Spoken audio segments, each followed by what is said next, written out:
say? I mean, not Izzy the chef. And we're getting a bit red. Do it. Start making babies. Yeah. Good muscles, you know what I mean? Thank you. Thank you for your continued support.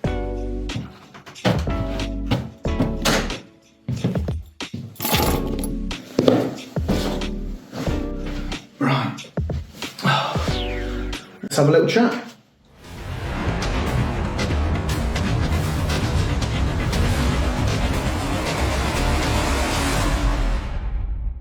So with all the careers out there, what made you choose construction and why bricklaying? Bricklaying was something I just fell into. I was surrounded by the right people at the right time. I was working weekends for a construction company, just doing general labouring and just helping out over the weekends. As I progressed just as a labourer, I kind of fell into bricklaying. I just kind of picked up a trowel one day and just thought, this is all right. I kind of fell in love with construction, building houses from the ground up, you know, digging the foundations, just every aspect of masonry really spoke to me. I left university to pursue construction and bricklaying, but yeah, it's just kind of a love for building. People might not know this about you, but you lived in Cyprus for most of your childhood until a young adult. Tell me the reasons for leaving somewhere like that and coming back to England.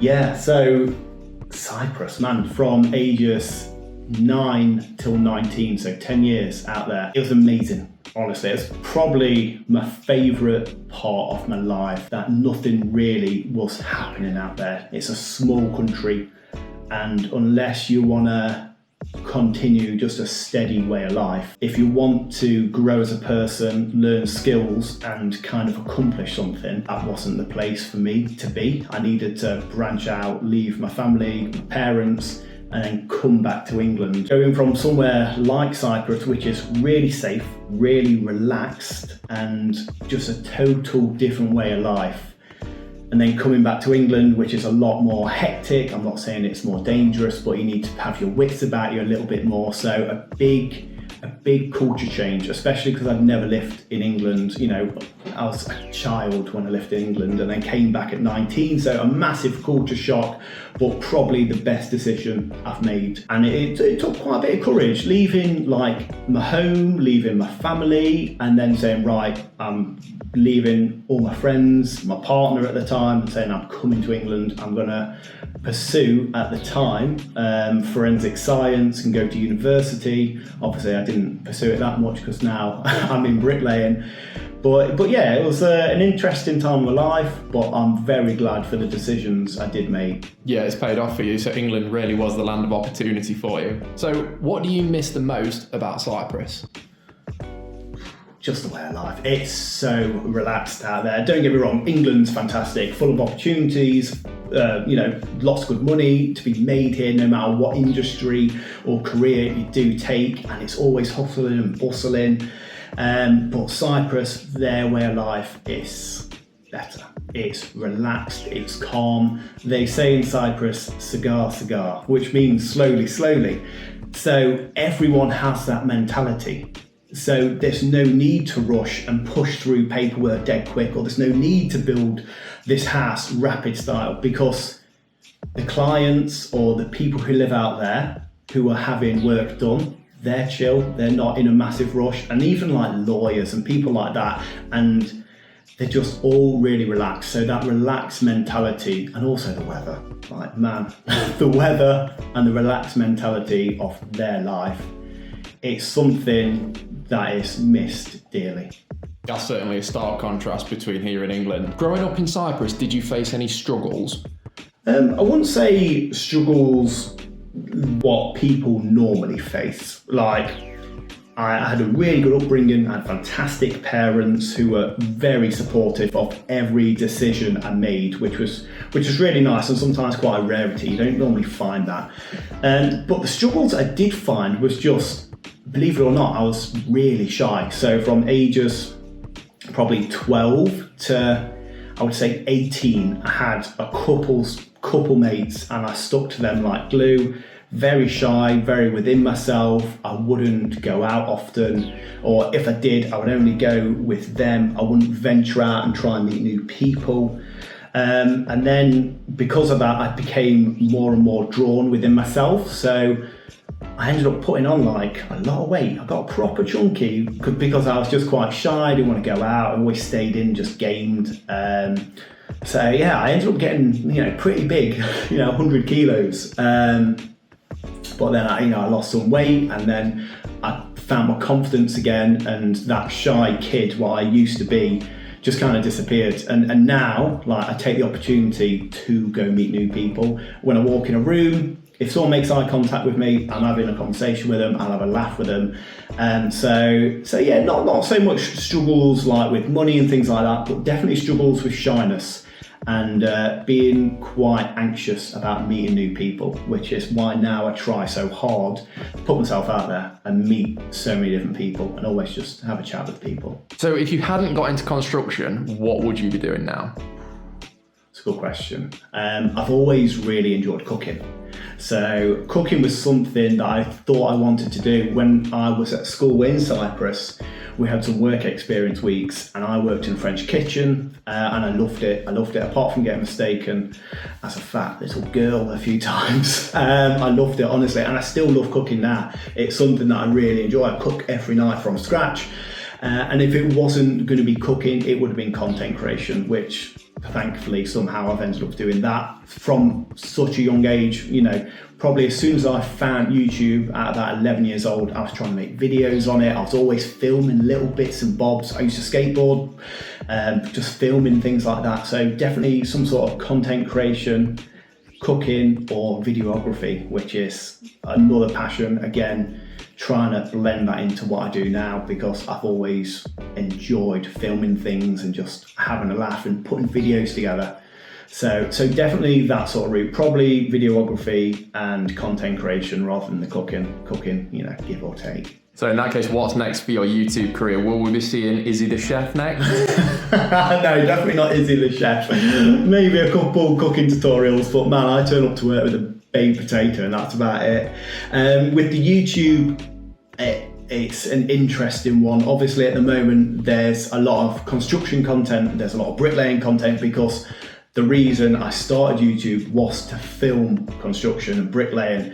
But as my passion grows for videography and filming, I'm finding that I want to video construction less and bricklaying less, and mainly focus on different aspects of my life, or maybe different paths. So I'm not 100% sure just yet. There will still be construction content, but I'm excited to see where it goes. And also, I get opportunities come to me as well. Perhaps some sort of presenting route that I might go down with YouTube as well. I'm not 100% sure. I can't see me always filming construction and doing bricklaying. I want to take it further, because I don't want to just be known for a construction channel or maybe just a bricklaying channel. I'd like to broaden those horizons. Even if it was me going onto a farm for 3 days and helping out someone who's a farmer, just giving them a hand and filming my experience with them, or maybe going into like a professional kitchen. Izzy the Bricky tries to be a chef. Izzy the Bricky tries to be a bodybuilder for a day. These sort of things is what I want to venture into a little bit more. Now, earlier on you mentioned that you went to university. Tell us a bit more about that. Yeah, so when I left Cyprus, I went to college to do my A-levels. So I did A-level forensic science and A-level psychology and a few other little bits and bobs. I did really well in all of my A-levels, and then from that I wanted to do forensic science. Imagine Dexter or CSI, something a bit like that. So, I did end up going to university, and I was there for probably 2 months. 2 months. Really good laugh. But turns out I'm not as academic as I thought. And there was just a lot of math, a lot of physics, a lot of chemistry. And it was kind of sold to me as something totally different than what it was. So I find that a lot of young people actually get pressured into going into university from colleges and things like that, and they don't decide to pick up a trade because they're pressured. And I was also pressured. It was a good laugh, met some nice people. You know, one of my best mates I met there, and I'm still in contact with him. But overall, apart from just getting into, you know, 10 grand's worth of debt in a couple of months, would not recommend, and you're better off being a construction worker. So you mentioned that there's a lot of pressure on youngsters to go to university, but isn't there also a lot of stigma about becoming a bricklayer or a construction worker? Yes. Yeah. So yeah, there is obviously a stigma. People do look down at bricklayers and construction workers. You know, it's a dirty job. It's a blue collar job. But although there is that stigma, people don't realise that there are so many opportunities with it. I'll tell people that I'm a bricklayer and they go, oh, I can't believe you're a bricklayer, you sound, you know, too well spoken or this and that. And they're the stigmas that are a problem and need to kind of be squished, because not all construction workers are, you know, pissheads or rogue traders and things like that. There are some amazing construction workers out there.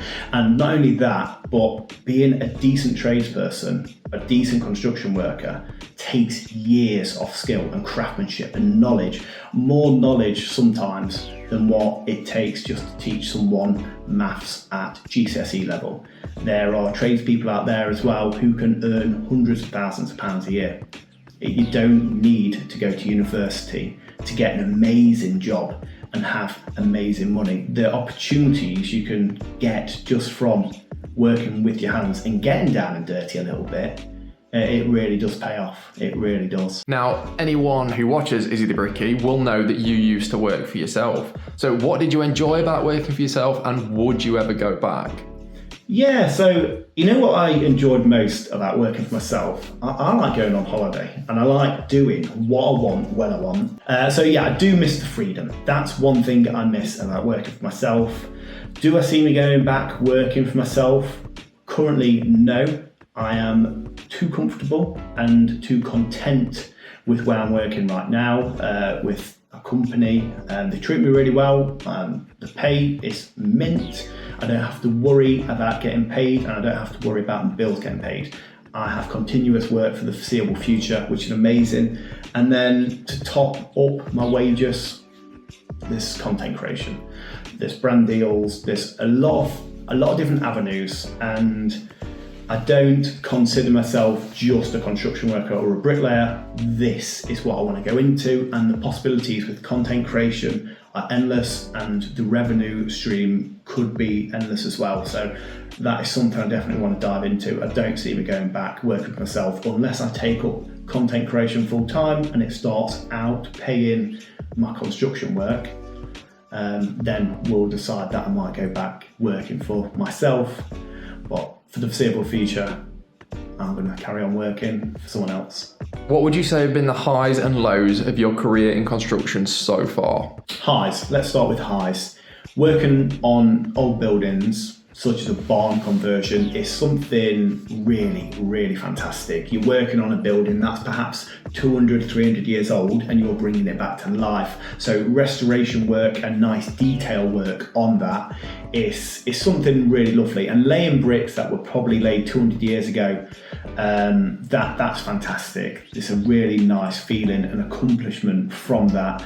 And it makes you really enjoy your job. So they're definitely some of the highs. And also when I turn up to jobs and perhaps a client's been done over or something like that, being able to put faith back into the construction industry by being, you know, a half decent tradesperson, being able to make sure that the client is happy with the job, and you know they're buzzing with the work I've done. That is the most rewarding feeling I think you can get as a tradesperson, and also being able to stand back at any work you've done, especially when you've done a really good job. They're the high points. The low points, there's so many lows. So many lows in construction, really. No, there's not too many. The low points of my career so far, I don't know if there has been too many. I don't want to sound too arrogant. There's been days where I've thought to myself, I can't do this, and I've had to like walk off the job for a little bit just because I either can't figure something out or feel way too overwhelmed. I feel like I've got too much pressure on me to actually know what I'm doing. So the lows are probably doubting myself. Those days where you doubt yourself, but that comes back into a high when you can do something and you're impressed with yourself. I can't believe I've done this. A couple of other lows, just work being wrong and stuff like that. But when work's wrong, you learn from it and you take that experience, you take it forward. You don't make that mistake again. Some of the biggest lows have been some of my biggest mistakes, but also from biggest lows and biggest mistakes come the biggest lessons. So there's something to really pay attention to. So speaking of lessons, if you could go back in time and have a conversation with 18-year-old Izzy the Bricky, what would you say to him? I would say chill out, man. Like, honestly, chill out. Everything's going to come good. Everything's going to come good. Have some confidence in yourself. Have some confidence in your abilities. Don't shy away from challenges, because that's something I used to do. Like, I'd have an opportunity arise and I would doubt my abilities. So I would avoid them. And that's something I wish I didn't do, because I think I'd be a lot further along in my career now if I didn't doubt my abilities. So don't doubt yourself, have some confidence, and listen, if things go wrong, don't worry, you're not going to die. So yeah, just have some confidence, have some faith. You've got this. When it comes to the bricklaying and the social media, is there someone there who's in your corner supporting you? If so, who is it? Well, speak of them. There's two main supporters really. So the first one was my brother. I didn't even tell him I started YouTube. I had started YouTube and didn't tell a soul. I kept it very secretive. Even now, I don't actually go, hi, I'm Izzy the Bricky. I make YouTube videos. Now I go, hi, I'm your builder. I'm the bricklayer. So probably my brother. I kept it a secret from him. And then we was at a family event and I think my uncle said, oh, have you seen him on YouTube? Dead confused. He found me on YouTube, watched all my videos, and he's amazed and impressed. So yeah, big supporter, giving good advice, giving solid advice, just tips, tricks, and mainly just supporting what I decide to do, which is nice. And then probably moreover recently, the man behind the camera, the man making thumbnails and filming and asking all these questions, Kai. Yeah, just a different outlook on content creation. I was very much on one track, but then obviously speaking to Kai, my mate, a lot more, just kind of opens your eyes of where YouTube can go. Same goes for my brother, opening your eyes to what this can do for you, your family, and where it can take your life. So yeah, those two people, Kai and my brother, two solid mates, just guiding me and pushing me in weird directions, and we'll see where it takes me. So following on from that, where do you actually see Izzy the Bricky being in, first of all, 2 years' time, and then let's talk about 5 years' time? Right, so 2 years' time. Where do I see myself in 2 years' time? Probably still bricklaying. I would like to lean towards building my own house at some point. That's something I do want to do. Same goes for the content creation. I want to continue filming my content, filming bricklaying, and my journey as a self-build builder. So building my own house, I want to bring you along on that journey. But the 5-year picture, let's get personal. Family, definitely want kids. That is on the cards. I just need to stop making videos and focus on that. Start making babies. Start making babies. Yeah, so family, marriage, probably move house again.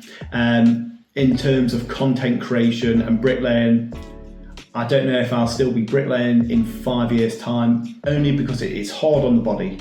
And when opportunities arise from social media and YouTube, sometimes they will outweigh the opportunities that will come from construction. And it's definitely a path what's easier on the body and sometimes can be more lucrative and can also just take me more places. Bricklaying can take you so far in life, but sometimes you've got to explore different avenues. So 2 years, I'll still be bricklaying, maybe have a baby and be married. But in 5 years, I couldn't quite tell you just yet, but hopefully still doing some sort of content creation. Hopefully you guys are still there watching. Now, if somebody is watching this video who is maybe leaving school, maybe wants to get into bricklaying or construction of any form, is there anything that you would want to say to them? Don't do it. No, do it. It is such a good laugh. Surround yourself with good people. And what I was taught from someone who was my mentor was meet as many good bricklayers as possible and take the best thing about each bricklayer, or maybe join a construction worker, whatever trade you're trying to learn. You can take this advice as well in life.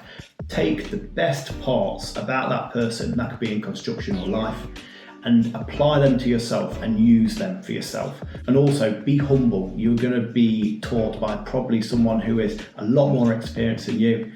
And even when you think you know it all, you don't, and someone else will come along and show you how to get on.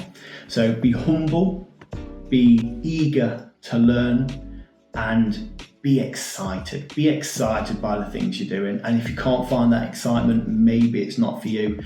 Sometimes days are hard, long, cold, tiring, but in the end, it does pay off. If you surround yourself with the right people and you've got the right mindset, it really does pay off. And you can earn a lot of money, you can have security for yourself and your family, and good muscles, you know what I mean? Izzy the Bricky now has over 30,000 subscribers. Is there anything that you want to say to the people who've been watching you since the beginning, or anything you want to say to the newer subscribers? Man, thank you. Thank you for your continued support. It's amazing. You know, when I put out a video, I feel this overwhelming sense of anxiety. Whenever a video goes live on Monday or Wednesday at 5 o'clock, the anxiety you feel when you release a video to 30,000 people is enormous.